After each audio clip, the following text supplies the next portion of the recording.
ராதே கிருஷ்ணா. ஓம் ஸ்ரீ மகாபெரிவா சரணம். நமஸ்காரம். நாராயணிம்ல இப்போ 97வது தசகத்திலேருந்து படிக்கலான் இருக்கேன். ஓம் ஸ்ரீ ஹரயே நமஹ. त्रैकुण्यात् भिन्नरूपं भवति हि भुवने हीनमध्योत्तमं यत् ज्ञानं श्रद्धा च कर्ता वसति अपि सुखं कर्म चाहार भेदाः त्वक्षेत्र त्वन्निषेवा दितु यदिह पुनः त्वत्परं तत्तु सर्वं प्राहुर्नैर्गुण्यनिष्ठं तदनु भजनतो मंक्षु सिद्धो भवेयम्.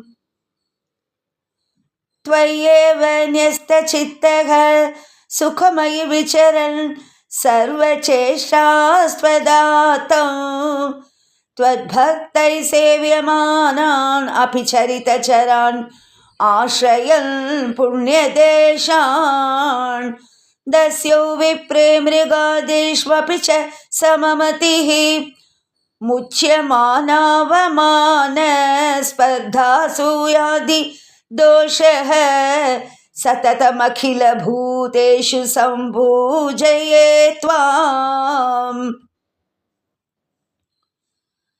त्वद्भावो यावदेषु स्फुरति न विशदं तावदेवं ह्युपास्तिं कुर्वैर्नाकात्यबोधे झटिति विकसति त्वन्मयोऽहं चरेयम्. त्वद्धर्मस्यास्य तावत् किमपि न भगवन् प्रस्तुतस्य प्रनाशः तस्मात् सर्वात्मनैव प्रदिश मम विभो भक्तिमार्गं मनोज्ञम्. तं चैनं भक्तियोगं दृढयितुमयि मे साध्यमारोग्यमायुः दिष्ट्या तत्रापि सेव्यो तव चरणमहो भेषजा एव दुग्धम्. मार्कण्डेयो हि पूर्वं गणगनिगतितद्वादशाब्दायुरुच्चैः सेवित्वा वत्सरं त्वां तव भटनिवहैः द्रावया मास मृत्युम्. मार्कण्डेय शिरायुः सकल पुनरपि त्वत्परः पुष्पभद्रा तीरे निन्ये तपस्यन् अतुल सुखरतिः षट्तुमल्वन्तराणि. देवेन्द्र सप्तमस्तं सुरयुवतिमरुन्मन्मथैर्मोहयिष्यन् योगोष्मप्लुष्यमाणैः न तु पुनरशकत्वज्जनं निर्जये कः. प्रीत्या नारायणाख्यः त्वमथ नरसखः प्राप्तवानस्य पार्श्वं तुष्ट्या तोष्टूयमाणः स तु विविधवरैः लोभितो नानुमेने. द्रष्टुं मायां द्वितीयां किल पुनरवृणोद्भक्तितृप्तान्तरात्मा माया दुःखानभिञ्जः तदपि मृगयते नूनमाचर्यहेतोः. याते त्वय्याशुवाता कुलजलदगलत्तोय पूर्णातिघूर्णत् सप्तार्नो राशिमग्ने जगति सतु जले सम्भ्रमन् वर्षकोटिः. तीनः प्रैशिष्टदूरे वडदलशयनं कञ्चिदाश्चर्यबालम् त्वामेव श्यामलाङ्गौ वदन सरसिजन्यस्तपादाङ्गुलीकौ. दृष्ट्वा त्वां हृष्टरोमा त्वरित अभिगतः स्प्रष्टुकामो मुनीन्द्रः श्वासेनान्तर्निविष्टः पुनरिह सकलं दृष्टवान् विष्टपौघौ भूयोऽपि श्वासवातैः बहिरनुपतितो वीक्षितवत्कटाक्षैः मोदादाश्लेषु कामः त्वयि पिहिततनौ श्वाश्रमे प्राग्वदासीत् गौर्या सार्धं तदग्रे पुरभिदतगतः त्वत्प्रियप्रेक्षणाति सिद्धानेवास्य दत्त्वा स्वयमयमजरां मृत्युतादीन् गतोऽभूत् एवं त्वत्सेवयैव स्मररिपुरपि स प्रीयते येन तस्मान् मूर्तित्रयात्मकस्त्वं ननु सकलनियन् तेति सुव्यक्तमासीत् धीर्यं शेऽस्मिन् सत्यलोके विधिहरिपुरभिर्मन्दिरान् यूध्वमूध्वं तेभ्योऽप्यूध्वं तु माया विकृतिविरहितो भाति वैकुण्ठलोकः तत्र त्वं कारणाभस् अपि पशुपकुले शुद्धसत्त्वैकरूपी सच्चिद्ब्रह्मा त्वयात्मा पवनपुरपते पाहि मां सर्वरोगात् करारविन्देन पदारविन्दौ मुखारविन्दे विनिवेशयन्तं वटस्य पत्रस्य पुटे शयानं बालं मुकुन्दं मनसा स्मरामि ओं श्रीहरये नमः दशकं 98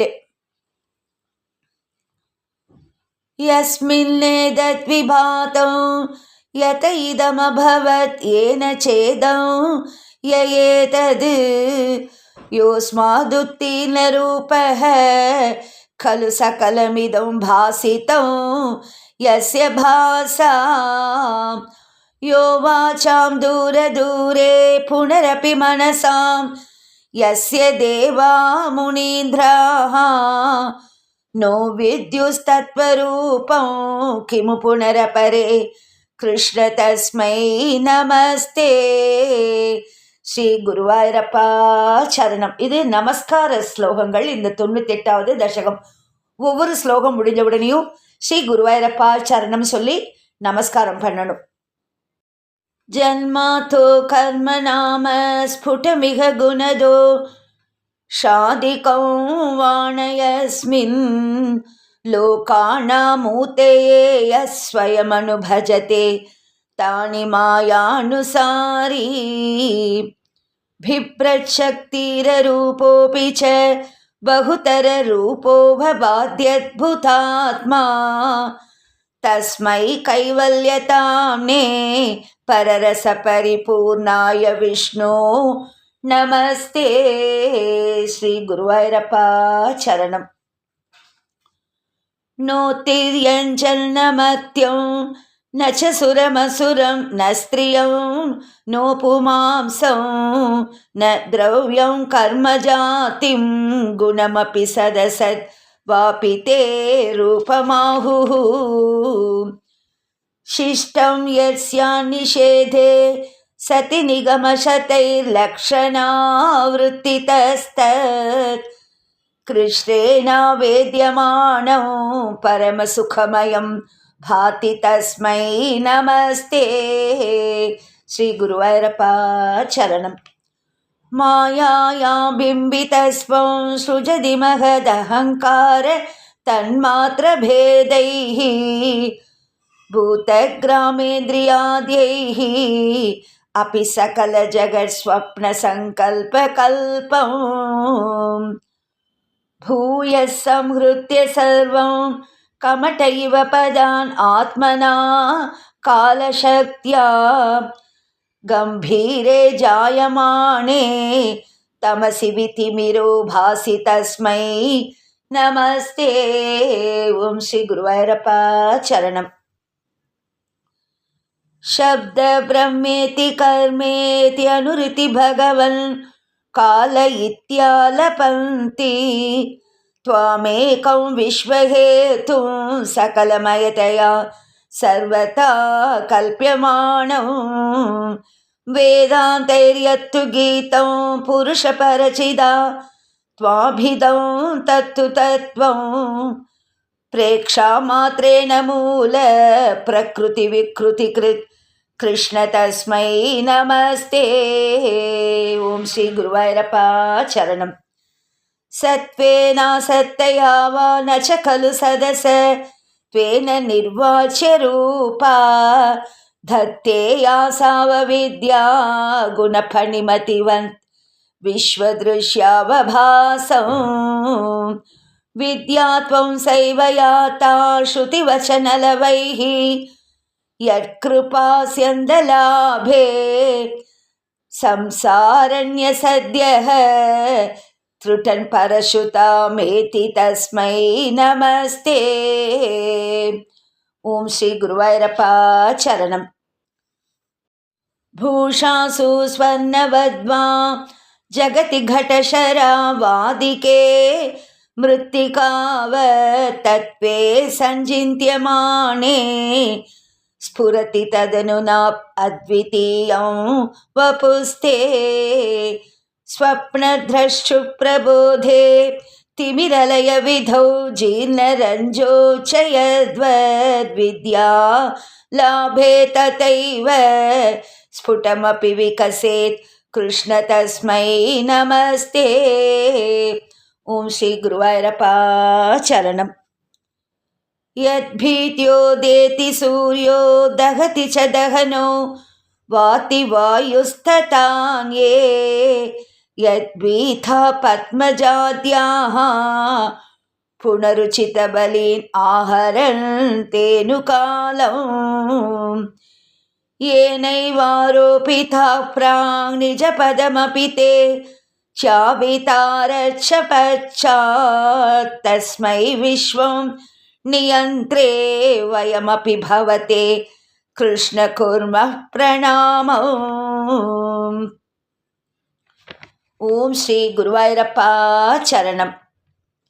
त्रैलोक्यं भावयन्तं त्रिगुणमयमिदं त्र्यक्षरस्यैकवाच्यं त्रिशानामैक्यरूपं त्रिभिरपि निगमैः गीयमानस्वरूपं तिस्रोऽवस्थाविदन्तं त्रियुगजनिजुषं त्रिक्रमाक्रान्तविश्वं त्रैकाल्ये भेदहीनं त्रिभिरहमनिशं योगभेदैर्भजे त्वाम्। ओं श्री गुरुवायूरप्पा चरणम्। सत्यं शुद्धं विबुद्धं जयति तव वपुः नित्यमुक्तं निरीहं निद्वन्द्वं निर्विकारं निखिलगुणगणव्यञ्जनाधारभूतं निर्मूलं निर्मलं तल्निरवधिमहिमोल्लासि निर्लीन मन्तः निस्सङ्गानां मुनीनां निरुपम परमानन्द सान्द्र प्रकाशम्। ओं श्री गुरुवायूरप्पा चरणम्। दुर्वारं द्वादशारं त्रिशतपरिमिलत् षष्टिपर्वाभिवीतं सम्भ्राम्यत् क्रूरवेगं क्षणमनुजगदाच्छिद्य सन्तावमाणं चक्रं ते कालरूपं व्यथयतु न तु मां त्वत्पदैकावलम्बं विष्णो कारुण्यसिन्धो पवनपुरपते पाहि सर्वामयोघात्। ओं श्री गुरुवायूरप्पा चरणम्। ओं श्री गुरुवायूरप्पा चरणम्। ओं श्री हरये नमः। दशकम् 99. विष्णोर्वीर्याणि को वा कथयतु धरणे कच्चरेणुर्मिमीते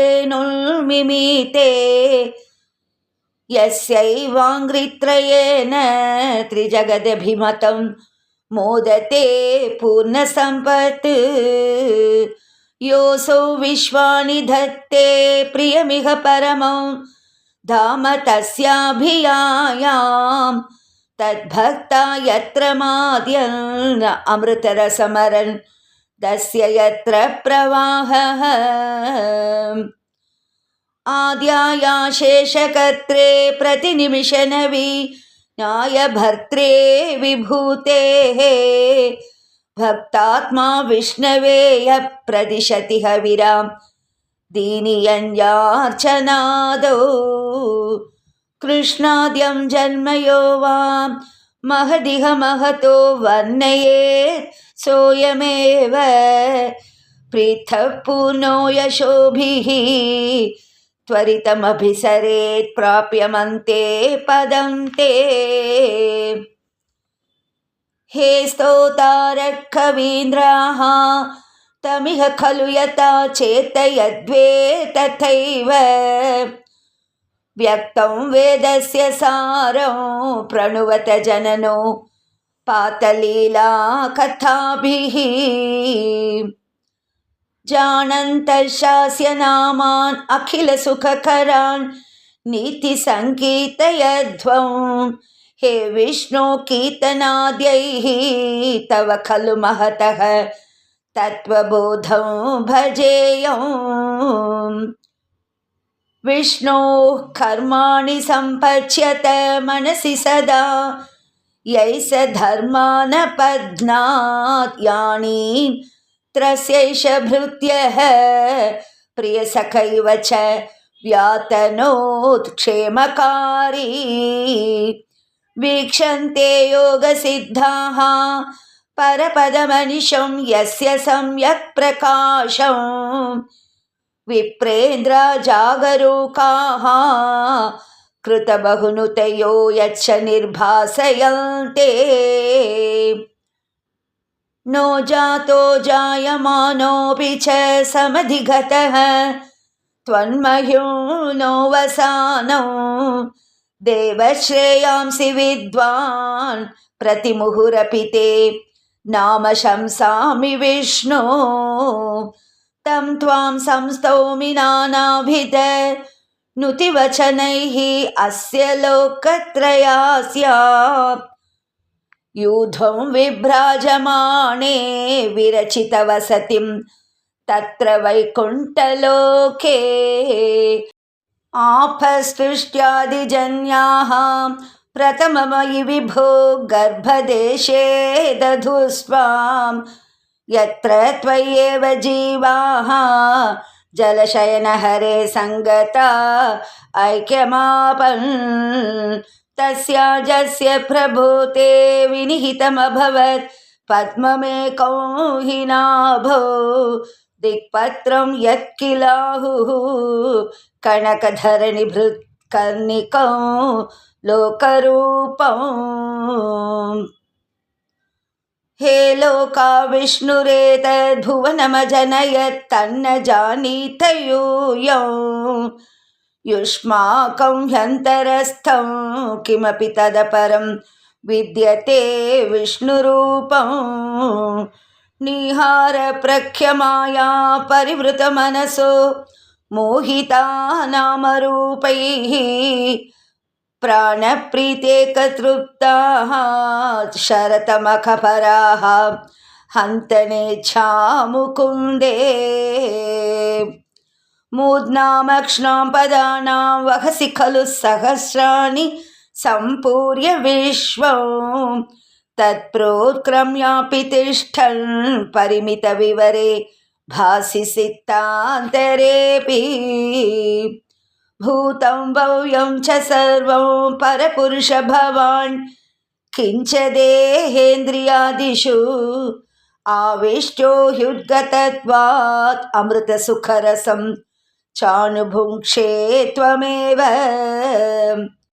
यस्तु त्रैलोक्यरूपं दददपि च ततो निर्गतो नन्दशुद्ध ज्ञानात्मा वर्तसे त्वं तव खलु महिमा सोऽपितावान् किमन्यत् स्तोकस्ते भाग एवाखिलभुवनतया दृश्यते तिंशकल्पं भूयिष्ठं सान्द्रमोदात्मकमुपरि ततो भाति तस्मै नमस्ते. ओम श्री गुरुवायूरप्पा चरणम्. अव्यक्तं ते स्वरूपं दुरधिकमतमं तत्तु शुद्धैकसत्त्वं व्यक्तं चाप्येतदेव स्फुटममृतरसाम्भूतिकल्लोलतुल्यं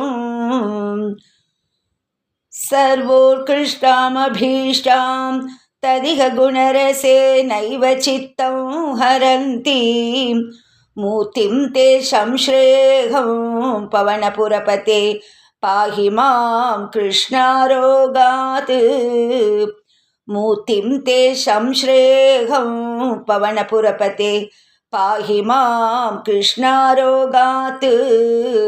मूर्तिं ते संश्रयेऽहं पवनपुरपते पाहि मां सर्वरोगात्. ओम श्री हरये नमः. ओम श्री हरये नमः. ओम श्री हरये नमः. இப்போ 97வது தசகத்திலேருந்து 99வது வரைக்கும் படிச்சிருக்கேன். 97, 98, 99 3 தசகங்கள் படிச்சிருக்கேன். 100வது தசகத்தை படித்து அடுத்த வீடியோவாக போடுறேன். இன்றைக்குள்ளே அதை போட்டுடுறேன். அப்புறம் பகவத்கீதை பாராயணம் பண்ணணும். இன்றைக்கி என்ன கீதா ஜெயந்தி. நான் அதுலேருந்து 15வது அத்தியாயம் புருஷோத்தம யோகம் படித்து நேற்று ராத்திரி அப்லோட் பண்ணி போட்டிருக்கேன். அவசியம் இன்றைக்கி அதையும் கேட்டு எனக்கு கமெண்ட்ஸில் போடுங்க. எல்லாரும் அந்த கிருஷ்ணரோட அனுகிரகத்தை பெறணும். நாராயணியன் டேயும் ஆச்சு வந்துடுத்து. இன்றைக்கே நிறையா பேர் நாராயணியம் பாராயணம் பண்ணுறா. நம்ம சௌரியம் நம்ம 13ஆம் தேதி நம்மளுக்கு முடியலைன்னா இன்றைக்கி பண்ணலாம், நாளைக்கு பாராயணம் பண்ணலாம். இல்லைன்னா 1-2 தசகம் நம்மளால் எது முடியுமோ படிக்கலாம். நான் இந்த 100வது தசகத்தை இன்றைக்கே போட்டுடுறேன். ஓம் ஸ்ரீ குருவாயூரப்பா சரணம். ராதே கிருஷ்ணா. ஓம் ஸ்ரீ மகாபெரிவா சரணம். நமஸ்காரம்.